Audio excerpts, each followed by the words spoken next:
সমাজে কোনো সম্মান ইজ্জত কিচ্ছু আপনাদের থাকবে না যদি মা শুধু কষ্ট নিয়ে, যদি আপনাদের 3 ভাইয়ের উপরে কষ্ট নিয়ে যদি 7 চোখটা লাগে। এজন্য আমি আপনাকে পা, যদি আপনাকে হাত ধরি, আমি আপনাদের পায়ে ধরি, আপনাকে 3টা ভাইয়ের পাও আমার আইনা দেন, আমার বুকের মধ্যে নিয়ে আমি ধরে আপনাকে কমো। মা যতদিন বাইচা আছে, মায়ের ভালোবাসেন, মার হক আদায় করেন। এই বয়সে কিচ্ছু চায় না, একটু যত্ন। এই যত্নটা আপনারা 3 জন, 3 ঘরে 3টা বউ, নাতি, বাচ্চা, তার এতগুলো মানুষ, তার নসল থেকে আপনারা এতগুলো মানুষ হইলেন, অথচ সে আজকে একা। তার নসল থেকে আপনি হইলেন, আপনাদের বাচ্চা কাচ্চা হইলো, নাতি নাতক হইলো, আজকে সে একা। তার দেখার মানুষ নাই, ধরার মানুষ নাই, গোসল করানোর মানুষ নাই। মানুষ এই যে কমপ্লেন করলো যে ময়লা আবর্জনায় গন্ধে থাকতে পারে না। এই যদি হয়, আপনাদেরকে আমি বইলা গেলাম, আজকে আপনারা যে কাজটা করছেন বৃদ্ধ বয়সে, এই একই কাজ আপনাদের সন্তানরা আপনাদের সাথে করবে। এটা হলো পৃথিবীর সবচেয়ে বড় বাস্তবতা। এটা মাইনা নিতে হবে, এটা রিয়ালিটি। এজন্য মারে যদি এখন একটু খেদমত করতে পারেন, সন্তানদের থেকে এটা পাবেন, সন্তানরা এটা আপনাদের জন্য করবে। এজন্য মার বিষয়টা আবেগের জায়গা, ভালোবাসার জায়গা। এটা চাপায়া দেওয়ার জিনিস না যে আপনি এতটুকু করবেন, আপনি এতটুকু করবেন, আপনি এতটুকু করবেন। তারপরে উনি যেহেতু মায়ের কাছ থেকে এত বড় একটা সম্পত্তি উনি নিয়ে নিছেন, এখনো যদি চাই আমরা যে মায়ের এটাকে ফেরত আনা, এটা কিন্তু সম্ভব, কারণ তিনি বাইচা আছে। কিন্তু আমরা এই জিনিসটা করলাম না। এই জিনিসটা আমরা সমঝোতার মাধ্যমে, ঠিক আছে সে করছে, সে নিছে, ঠিক আছে তার একটাকে ব্যবস্থা করে আপনাদেরকে আরেক জায়গাতে ব্যবস্থা করে, তারপরেও থাক যে নিয়ে নিছে। কিন্তু নিয়ে নেওয়ার পরেও মায়ের প্রতি সেই ভালোবাসা, সেই আবেগটা তারও তো যেমন থাকতে হবে। আপনি নেন নাই বলে, আপনারও তো মা তো জন্ম তো দিছে, জমি না হয় আপনারা দেয় নাই, জন্ম তো দিছে। আজকে জন্ম দিছে বলেই তো বড় হয়েছেন, বাচ্চা কাচ্চা হয়েছে, হাত পা হয়েছে, কিছু একটা করছেন। আসমান জমিন দুনিয়ার সব আল্লাহ দেখার তৌফিক। শোনেন আমার কথা শোনেন, এটা আজকে জন্ম দিছে বলে তো আসতে পারছেন, দুনিয়াদারি দেখছেন, ভালো মন্দ পাচ্ছেন। উনি জন্মই যদি না দিত, পেটের থেকে বাইরে আর একটা ওষুধ খাই যদি পেটের মধ্যে মেরে ফেলাইতো, তাহলে তো পৃথিবী দেখতেন না। এই পৃথিবী তো আপনারা দেখতেন না। মা তো পেটে রাখছে 9 মাস 10 মাস তো কষ্ট করছে। এই কষ্টের বদৌলতকে এটা যে সে এইভাবে পড়ে থাকবে, একাকিত্ব অবস্থায় পড়ে থাকবে, ময়লা আবর্জনায় পড়ে থাকবে, এটার নাম কি মা? আমরা তো মারে মাথায় পারলে মন চায় যে মারে মাথায় নিয়ে সারাদিন মায়ের মাথায় নিয়ে ঘুরি, মার পাউডা যেন জমিনে না লাগে, আমরা এটা চাই। আর আপনারা এই 3টা ভাই মারা এইভাবে কিভাবে ফালায় রাখেন? এই জন্য আমি আপনারা বলি, আমরা চাইলে পারতাম আপনার মার জমিটা এখন ফেরত দিয়ে আবার আনতে, আমরা সেটা করি নাই।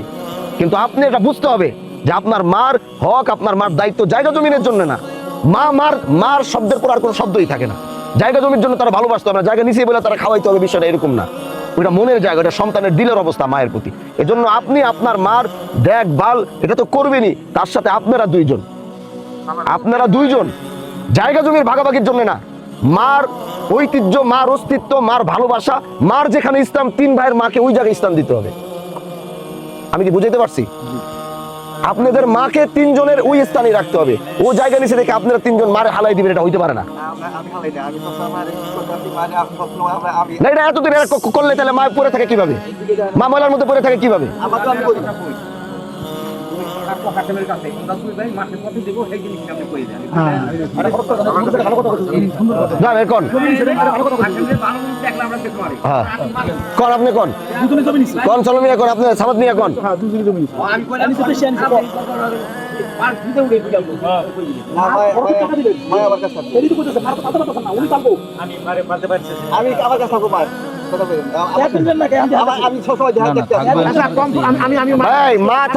মা থাকবে হাশেমের কাছে। আমার কথা শুনেন, মা আপনার কাছে থাকবে না, আপনার কাছে থাকবে না, মা থাকবে হাশেমের। হাশেম যদি ওর দায়িত্ব নিভাইতে না পারে, তারপরে কার কাছে দেওয়া যায় আমরা আলোচনার সাপেক্ষে দেখবো।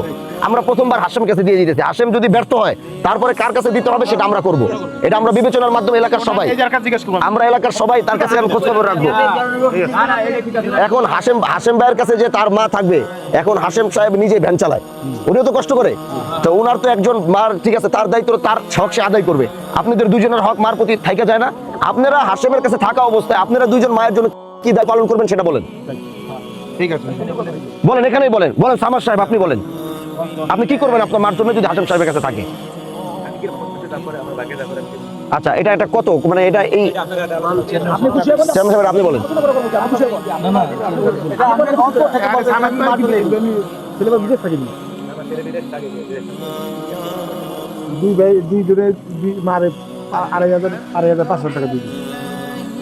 ঠিক আছে,